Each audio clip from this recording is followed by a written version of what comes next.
Bugün hər kəsi maraqlandıran bir mövzu haqqında xəbəri diqqətinizə çatdırıram. Belə ki, Qurban Bayramı ərəfəsində bir çox işçiləri düşündürən əsas məsələlərdən biri də müəssisələr tərəfindən əlavə bayram ödənişlərinin verilib-verilməyəcəyidir. Bəzi şirkətlər əməkdaşlarını bayram münasibətilə mükafatlandırsa da, digərlərində belə bir praktika tətbiq olunmur.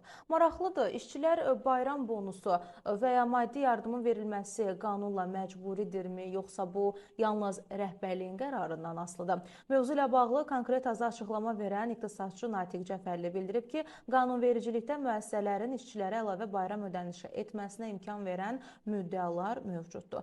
Qanunda nəzərdə tutulub ki, bu müəssisə rəhbərliyinin qərarı əsasında həyata keçirilə bilər. Dövlət müəssisələrində və büdcə təşkilatlarında məsələ fərqi tənzimlənir. Çünki onlar büdcədən asılıdırlar. Özəl sektorda isə tamamilə rəhbərliyin qərarından asılıdır. Bir çox şirkətlərdə belə bir prosedur nəzərdə tutulub. Bayram payı verilir, əlavə ödənişlər olmur. Amma bu, bütün iş yerlərinə aid deyil və məcburi xarakter daşımır. Natiq Cəfərli qeyd edib ki, işçilər bu ödənişlərin verilməməsi ilə bağlı hüquqi tələb irəli sürə bilməzlər. Çünki bu qanunda sərt tələb kimi göstərilmir və müəssisə rəhbərliyinin qərarı ilə bağlıdır.